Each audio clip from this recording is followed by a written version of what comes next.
ನಮಸ್ಕಾರ ಎಲ್ಲರಿಗೂ. ಕನ್ನಡದಿಂದ ಇಂಗ್ಲಿಷ್ ಕಲಿಯಿರಿ ಈ ವಿಡಿಯೋ ಸೀರೀಸ್ನ 59ನೆಯ ಪಾಠಕ್ಕೆ ತಮ್ಮೆಲ್ಲರಿಗೂ ಸ್ವಾಗತ. ಈ ವಿಡಿಯೋದಲ್ಲಿ ನಾವು ಈ ರೀತಿಯ ವಾಕ್ಯಗಳನ್ನು ರಚಿಸಲಿಕ್ಕೆ ಕಲಿಯೋಣ. ಸರಿನಾ? ಇವೆಲ್ಲವೂ ಫ್ಯೂಚರ್ ಕಂಟಿನ್ಯೂಯಸ್ ಟೆನ್ಸ್ನ ವಾಕ್ಯಗಳು. ಆಯ್ತಾ? ಈ ವಿಡಿಯೋದಲ್ಲಿ ನಾವು ಫ್ಯೂಚರ್ ಕಂಟಿನ್ಯೂಯಸ್ ಟೆನ್ಸ್ನ ವಾಕ್ಯಗಳನ್ನು ರಚಿಸಲಿಕ್ಕೆ ಕಲಿಯೋಣ. ಮೊದಲು ಸ್ಟ್ರಕ್ಚರ್ ಇದು. ಮೊದಲು ಸಬ್ಜೆಕ್ಟ್ ಬರಬೇಕು. ಯಾವ ಸಬ್ಜೆಕ್ಟ್ ಬೇಕಾದರೂ ಬರಬಹುದು. ಸಬ್ಜೆಕ್ಟ್ ಆದಮೇಲೆ ವಿಲ್ ಬಿ ಬರಬೇಕು. ಆಮೇಲೆ ವರ್ಬಿನ ING ರೂಪ ಬರಬೇಕು. ಸರಿನಾ? ಈಗ ಬೇರೆ ಬೇರೆ ಸಬ್ಜೆಕ್ಟ್ಗಳ ಜೊತೆ ವಿಲ್ ಬಿ ಬಂದಾಗ ಕನ್ನಡದಲ್ಲಿ ಏನು ಅರ್ಥ ಸಿಗ್ತದೆ ನೋಡೋಣ. ಐ ಬಂದು ವಿಲ್ ಬಂದು ಬಿ ಬಂದರೆ, ಐ ಬಂದು ವಿಲ್ ಬಂದು ಬಿ ಬಂದರೆ ನಾನು ಇರುತ್ತೇನೆ ಅಥವಾ ನಾನು ಇರುವೆನು ಅನ್ನುವ ಅರ್ಥ ಸಿಗ್ತದೆ. ವಿ ವಿಲ್ ಬಿ ಬಂದರೆ ನಾವು ಇರುತ್ತೇವೆ ಅಥವಾ ನಾವು ಇರುವೆವು ಅನ್ನುವ ಅರ್ಥ ಸಿಗ್ತದೆ. ಯು ವಿಲ್ ಬಿ ಅಂದರೆ ನೀನು ಇರುತ್ತಿ ಅಥವಾ ನೀವು ಇರುತ್ತೀರಿ ಅನ್ನುವ ಅರ್ಥ ಸಿಗ್ತದೆ. ಈ ರೀತಿಯೂ ಸಿಗ್ತದೆ ಎಲ್ಲ ಕಡೆ, ಆದರೆ ಈ ರೀತಿ ಬಳಸುವಂಥದ್ದು ಕಡಿಮೆ, ಹಾಗಾಗಿ ಇಲ್ಲಿ ಹಾಕಲಿಲ್ಲ ಅಷ್ಟೇ. ಆಯ್ತಾ? ದೇ ವಿಲ್ ಬಿ ಬಂದರೆ ಅವರು ಅಥವಾ ಇವರು ಇರುತ್ತಾರೆ ಅಥವಾ ಅವು ಅಥವಾ ಇವು ಇರುತ್ತವೆ ಅಂತ ಬರ್ತದೆ. ಹಿ ವಿಲ್ ಬಿ ಅಂದರೆ ಅವನು ಅಥವಾ ಇವನು ಇರುತ್ತಾನೆ ಅನ್ನೋದು ಸಿಗ್ತದೆ. ಶಿ ವಿಲ್ ಬಿ ಅಂದರೆ ಅವಳು ಅಥವಾ ಇವಳು ಇರುತ್ತಾಳೆ ಅನ್ನುವಂಥದ್ದು ಸಿಗ್ತದೆ. ಇಟ್ ವಿಲ್ ಬಿ ಅಂದರೆ ಅದು ಅಥವಾ ಇದು ಇರುತ್ತದೆ ಅನ್ನುವ ಅರ್ಥ ಸಿಗ್ತದೆ. ಸರಿನಾ? ಈಗ ಉದಾಹರಣೆ ವಾಕ್ಯಗಳನ್ನು ನೋಡೋಣ. ಮೊದಲು ಪಾಸಿಟಿವ್ ವಾಕ್ಯಗಳು. ಸ್ಟ್ರಕ್ಚರ್ ಇದು. I will be playing cricket at 10 AM tomorrow ಅಂದರೆ ನಾನು ನಾಳೆ ಬೆಳಿಗ್ಗೆ 10 ಗಂಟೆಗೆ ಕ್ರಿಕೆಟ್ ಆಡುತ್ತಾ ಇರುತ್ತೇನೆ ಅಂತ. ಈಗ ಐ ಬಂತು, ಸಬ್ಜೆಕ್ಟ್ ಬಂತು, ವಿಲ್ ಬಿ ಬಂತು, ವಿಲ್ ಬಿ ಬಂತು, ಪ್ಲೇಯಿಂಗ್ ವರ್ಬಿನ ING ರೂಪ ಬಂತು. ಸರಿ ಅಲ್ವಾ? ಐ ಅಂದರೆ ನಾನು, ವಿಲ್ ಬಿ ಅಂದರೆ ಇರುತ್ತೇನೆ, ಪ್ಲೇಯಿಂಗ್ ಅಂದರೆ ಆಡುತ್ತಾ. ಐ ವಿಲ್ ಬಿ ಪ್ಲೇಯಿಂಗ್ ಅಂದರೆ ನಾನು ಆಡುತ್ತಾ ಇರುತ್ತೇನೆ ಅಂತ. ಕ್ರಿಕೆಟ್ ಅಂದರೆ ಕ್ರಿಕೆಟ್. ಆಟ್ 10 AM ಅಂದರೆ 10 ಗಂಟೆಗೆ ಬೆಳಿಗ್ಗೆ. ಟುಮಾರೋ ನಾಳೆ. ಸರಿನಾ? ಈಗ ಈ ವಾಕ್ಯದ ಅರ್ಥ ಏನು? ಒಂದು ಸನ್ನಿವೇಶ ತಗೊಳ್ಳೋಣ. ನಾನು ನಾಳೆ ಬೆಳಿಗ್ಗೆ 9 ಗಂಟೆಗೆ ಕ್ರಿಕೆಟ್ ಆಡಲಿಕ್ಕೆ ಶುರು ಮಾಡ್ತೇನೆ. 11 ಗಂಟೆಗೆ ಕ್ರಿಕೆಟ್ ಆಡುವುದನ್ನು ನಿಲ್ಲಿಸುತ್ತೇನೆ. 9 ಗಂಟೆಯಿಂದ 11 ಗಂಟೆ ತನಕ ಕ್ರಿಕೆಟ್ ಆಡುತ್ತಾ ಇರುತ್ತೇನೆ. ಅಂದರೆ ನಾಳೆ 10 ಗಂಟೆಗೆ ನಾನು ಕ್ರಿಕೆಟ್ ಆಡುತ್ತಾ ಇರುತ್ತೇನೆ ಅಂತ ಅರ್ಥ. ಅಂದರೆ ಬೆಳಗ್ಗೆ ನಾಳೆ 10 ಗಂಟೆಗೆ ಈ ಆಡುವಂತಹ ಕ್ರಿಯೆ ನಡೆಯುತ್ತಾ ಇರುತ್ತದೆ ಅಂತ. ಸರಿನಾ? ಈ ರೀತಿ ಅರ್ಥ ಕೊಡುವಂತಹ ವಾಕ್ಯಗಳನ್ನು ಈ ಟೆನ್ಸ್ನಲ್ಲಿ ರಚಿಸುತ್ತೇವೆ. ಆಯ್ತಾ? ಈಗ ಈ ವಾಕ್ಯ ನೋಡಿ. I will play cricket at 10 AM tomorrow. ಅಂದರೆ ನಾನು ನಾಳೆ ಬೆಳಿಗ್ಗೆ 10 ಗಂಟೆಗೆ ಕ್ರಿಕೆಟ್ ಆಡುತ್ತೇನೆ ಅಂತ. ಐ ವಿಲ್ ಪ್ಲೇ ಅಂದರೆ ನಾನು ಆಡುತ್ತೇನೆ. ಇದು ಸಿಂಪಲ್ ಫ್ಯೂಚರ್ ಟೆನ್ಸ್ನ ವಾಕ್ಯ. ಈ ವಾಕ್ಯದ ಅರ್ಥ ಏನು ಅಂದರೆ ನಾನು ನಾಳೆ ಬೆಳಿಗ್ಗೆ 10 ಗಂಟೆಗೆ ಆಡಲಿಕ್ಕೆ ಶುರು ಮಾಡ್ತೇನೆ ಅಂತ. ಸರಿನಾ? ಈ ವಾಕ್ಯದ ಅರ್ಥ 10 ಗಂಟೆಗೆ ನಾನು ಆಡ್ತಾ ಇರ್ತೇನೆ ಅಂತ. ಅಂದರೆ 10 ಗಂಟೆಯ ಮೊದಲೇ ನಾನು ಆಡಲಿಕ್ಕೆ ಶುರು ಮಾಡಿರ್ತೇನೆ. 10 ಗಂಟೆಯ ನಂತರ ಎಷ್ಟೋ ಸಮಯ ಆದಮೇಲೆ ಆಡುವುದನ್ನು ನಿಲ್ಲಿಸ್ತೇನೆ. 10 ಗಂಟೆಗೆ ಆಡ್ತಾ ಇರ್ತೇನೆ ಅಂತ. ಸರಿನಾ? ಈಗ ಈ ವಾಕ್ಯ ನೋಡಿ. I will B in Delhi this time tomorrow. ಅಂದರೆ ನಾನು ನಾಳೆ ಈ ಹೊತ್ತಿಗೆ ದೆಹಲಿಯಲ್ಲಿ ಇರುತ್ತೇನೆ ಅಂತ. ಐ ವಿಲ್ ಬಿ ಅಂದರೆ ನಾನು ಇರುತ್ತೇನೆ. ಇದು ಕೂಡ ಸಿಂಪಲ್ ಫ್ಯೂಚರ್ ಟೆನ್ಸ್ನ ವಾಕ್ಯ. ಅಂದರೆ ಇದೇ ಟೆನ್ಸ್ನ ವಾಕ್ಯ. ಐ ವಿಲ್ ಬಿ ಅಂದರೆ ನಾನು ಇರುತ್ತೇನೆ ಅಂತ ಅರ್ಥ. ಐ ವಿಲ್ ಬಿ ಅಂದರೆ ನಾನು ಇರುತ್ತೇನೆ ಅಂತ ಅರ್ಥ. ಆದರೆ ಇದು ಫ್ಯೂಚರ್ ಕಂಟಿನ್ಯೂಸ್ ಟೆನ್ಸ್. ಯಾಕಂದರೆ ಐ ವಿಲ್ ಬಿ ನಂತರ ವರ್ಬಿನ ING ರೂಪ ಬಂದಿದೆ. ಇಲ್ಲಿ ಐ ವಿಲ್ ಬಿ ಅನ್ನುವಂಥದ್ದೇ ಸಿಂಪಲ್ ಫ್ಯೂಚರ್ ಟೆನ್ಸ್. ಇದರ ನಂತರ ವರ್ಬಿನ ING ರೂಪ ಬರುವುದಿಲ್ಲ. ಇಲ್ಲಿ ಬಿ ಅನ್ನುವಂಥದ್ದು ಕ್ರಿಯೆ, ಇರು ಅಂತ.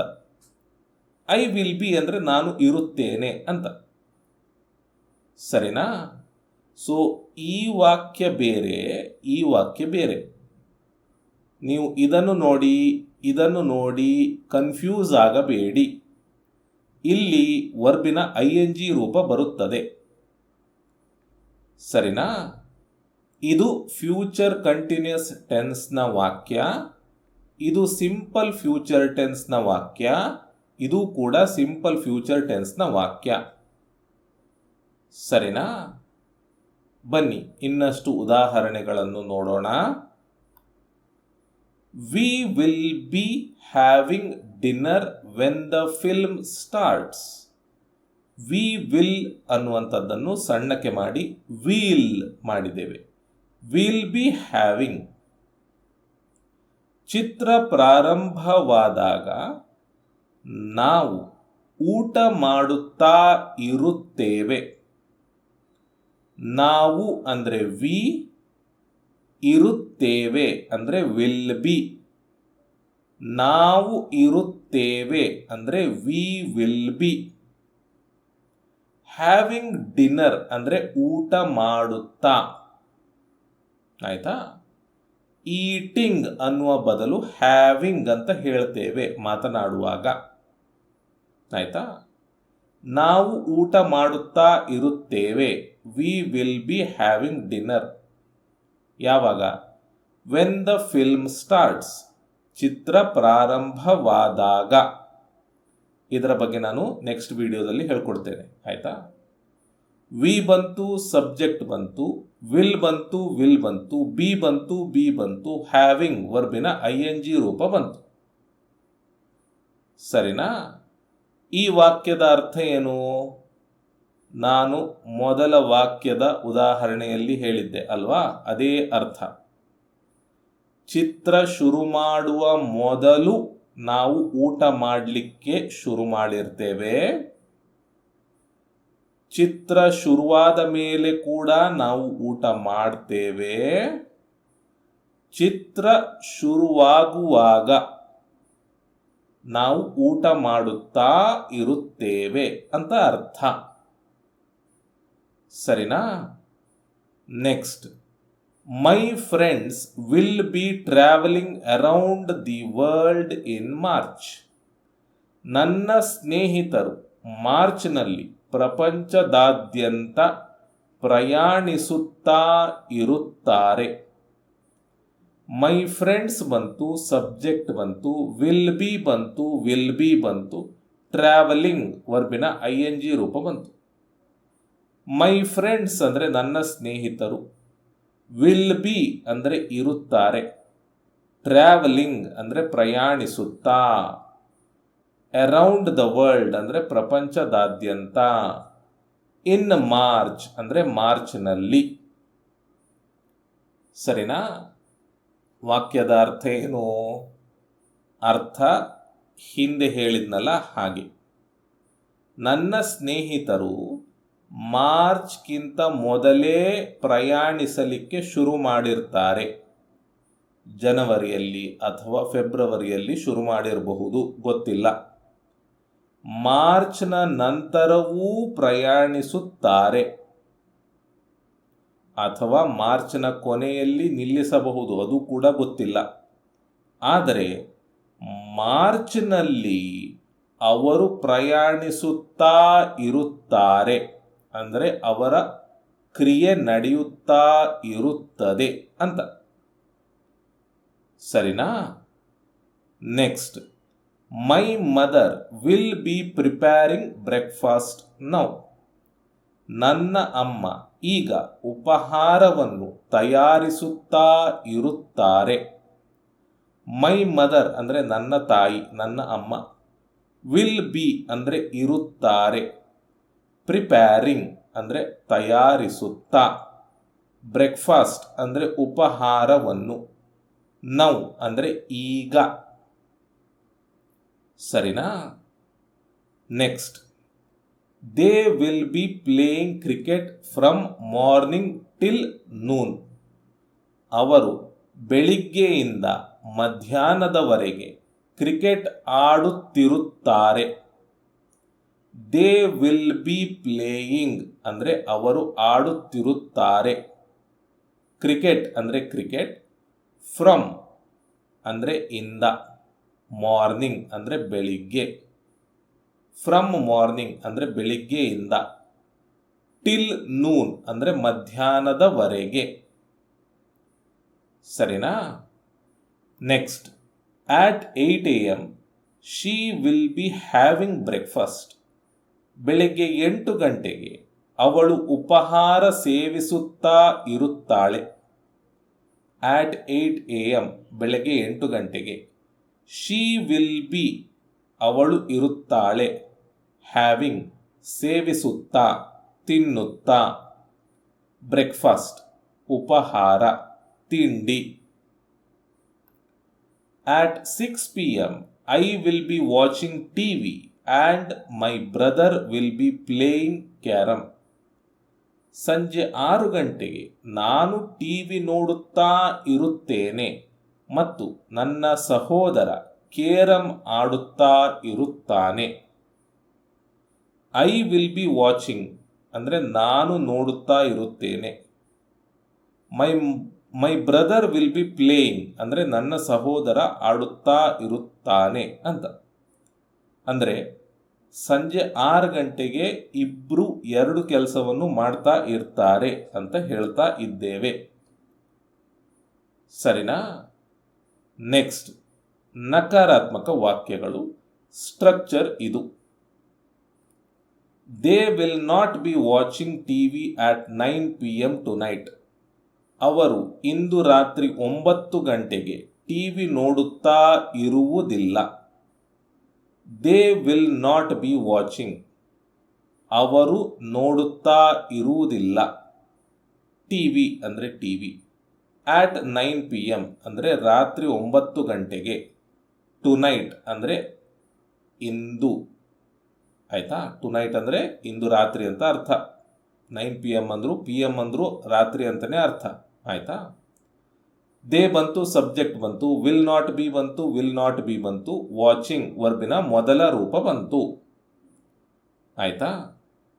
Next, my mother won't be cooking food at this time. ಈ ಸಮಯದಲ್ಲಿ ನನ್ನ ತಾಯಿ ಅಡುಗೆ ಮಾಡುತ್ತಾ ಇರುವುದಿಲ್ಲ. My mother will not be cooking ಅಂದರೆ ನನ್ನ ತಾಯಿ ಅಡುಗೆ ಮಾಡುತ್ತಾ ಇರುವುದಿಲ್ಲ ಅಂತ. ಫುಡ್ ಅಂದರೆ ಅಡುಗೆ ಅಂತಲೇ ಇಲ್ಲೇ ಬಂತದು. ಆಟ್ ದಿಸ್ ಟೈಮ್ ಅಂದರೆ ಈ ಸಮಯದಲ್ಲಿ. He won't be talking with his best friend. ಅವನು ತನ್ನ ಆತ್ಮೀಯ ಸ್ನೇಹಿತನೊಂದಿಗೆ ಮಾತನಾಡುತ್ತಾ ಇರುವುದಿಲ್ಲ. He will not be talking ಅಂದರೆ ಅವನು ಮಾತನಾಡುತ್ತಾ ಇರುವುದಿಲ್ಲ. ವಿತ್ ಹಿಸ್ ಬೆಸ್ಟ್ ಫ್ರೆಂಡ್ ತನ್ನ ಆತ್ಮೀಯ ಸ್ನೇಹಿತನೊಂದಿಗೆ. ಸರಿನಾ? ನೆಕ್ಸ್ಟ್ ಪ್ರಶ್ನೆಗಳು. ಸ್ಟ್ರಕ್ಚರ್ ಇದು. Will they be watching the news at 8? ಅವರು 8 ಗಂಟೆಗೆ ಸುದ್ದಿ ಅಥವಾ ನ್ಯೂಸ್ ಅಥವಾ ಸಮಾಚಾರ ನೋಡುತ್ತಾ ಇರುತ್ತಾರೆಯೇ?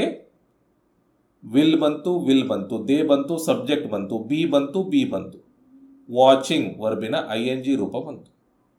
ವಿಲ್ ದೇ ಬಿ ವಾಚಿಂಗ್ ಅಂದರೆ ಅವರು ನೋಡುತ್ತಾ ಇರುತ್ತಾರೆಯೇ ಪ್ರಶ್ನೆ. ದ ನ್ಯೂಸ್ ಅಂದರೆ ಸುದ್ದಿ, ಸಮಾಚಾರ, ನ್ಯೂಸ್, ವಾರ್ತೆ. ಆಟ್ 8 ಅಂದರೆ 8 ಗಂಟೆಗೆ.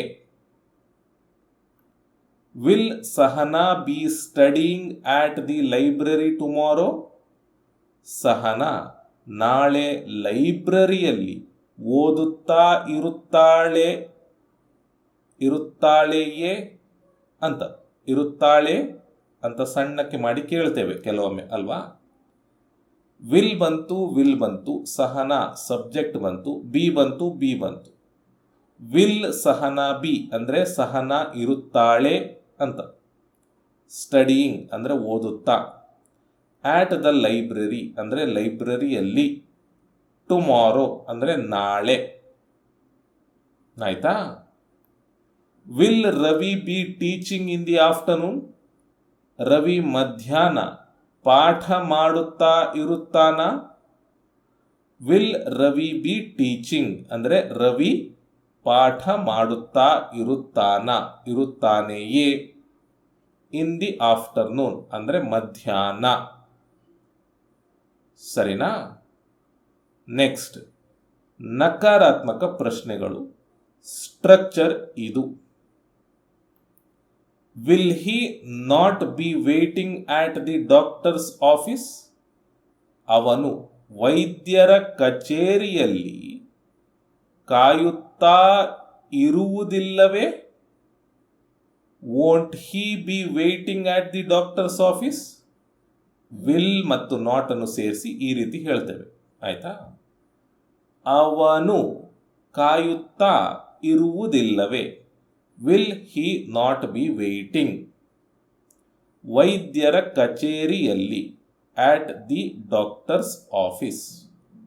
ವಿಲ್ ಬಂತು, ವಿಲ್ ಬಂತು, ಹಿ ಬಂತು, ಸಬ್ಜೆಕ್ಟ್ ಬಂತು, ನಾಟ್ ಬಂತು, ನಾಟ್ ಬಂತು, ಬಿ ಬಂತು, ಬಿ ಬಂತು, ವೇಟಿಂಗ್ ವರ್ಬಿನ ING ರೂಪ ಬಂತು. ಆಯ್ತಾ? Will you not be celebrating your birthday this time tomorrow? ನಾಳೆ ಈ ಸಮಯದಲ್ಲಿ ನೀನು ನಿನ್ನ ಹುಟ್ಟುಹಬ್ಬ ಜನ್ಮ ದಿನವನ್ನು ಆಚರಿಸುತ್ತಾ ಇರುವುದಿಲ್ಲವೇ?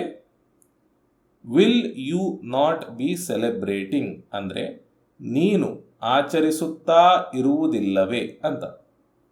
ಯುವರ್ ಬರ್ತ್ಡೇ ನಿನ್ನ ಹುಟ್ಟುಹಬ್ಬ, ನಿನ್ನ ಜನ್ಮದಿನ. ದಿಸ್ ಟೈಮ್ ಈ ಸಮಯದಲ್ಲಿ. ಟುಮಾರೋ ನಾಳೆ ಅಂದರೆ ನಾಳೆ ಇಷ್ಟೊತ್ತಿಗೆ ನೀನು ನಿನ್ನ ಬರ್ತ್ಡೇಯನ್ನು ಸೆಲೆಬ್ರೇಟ್ ಮಾಡ್ತಾ ಇರುವುದಿಲ್ವಾ ಅಂತ.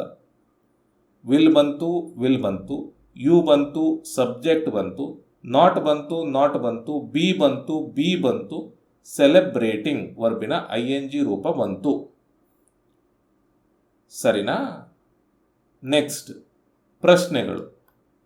What will you be doing at 10 PM tonight? ಇಂದು ರಾತ್ರಿ 10 ಗಂಟೆಗೆ ನೀವು ಏನು ಮಾಡುತ್ತಾ ಇರುತ್ತೀರಿ? ಇದನ್ನು ರಚಿಸಲಿಕ್ಕೆ ನಿಮಗೆ ಗೊತ್ತಿದೆ ಅಲ್ವಾ? Where will they be playing next week? ಮುಂದಿನ ವಾರ ಅವರು ಎಲ್ಲಿ ಆಡುತ್ತಾ ಇರುತ್ತಾರೆ? Who will be waiting for you when you arrive? ನೀವು ಬಂದಾಗ ನಿಮಗಾಗಿ ಯಾರು ಕಾಯುತ್ತಾ ಇರುತ್ತಾರೆ? ಈ ರೀತಿ ಸರಿನಾ? ಸೊ ಇವು ಫ್ಯೂಚರ್ ಕಂಟಿನ್ಯೂಸ್ ಟೆನ್ಸ್ನ ವಾಕ್ಯಗಳು. ಆಯ್ತಾ? ಸರಿ, ನಿಮಗೆ ಅರ್ಥ ಆಗಿದೆ ಅಂತ ಅಂದುಕೊಂಡು ಈ ಒಂದು ಎಕ್ಸಸೈಸನ್ನು ಕೊಡ್ತಾ ಇದ್ದೇನೆ.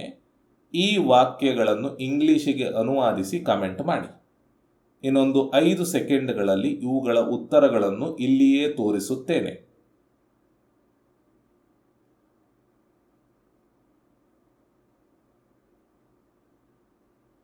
ಸರಿ, ಇವು ಉತ್ತರಗಳು. ಆಯ್ತಾ?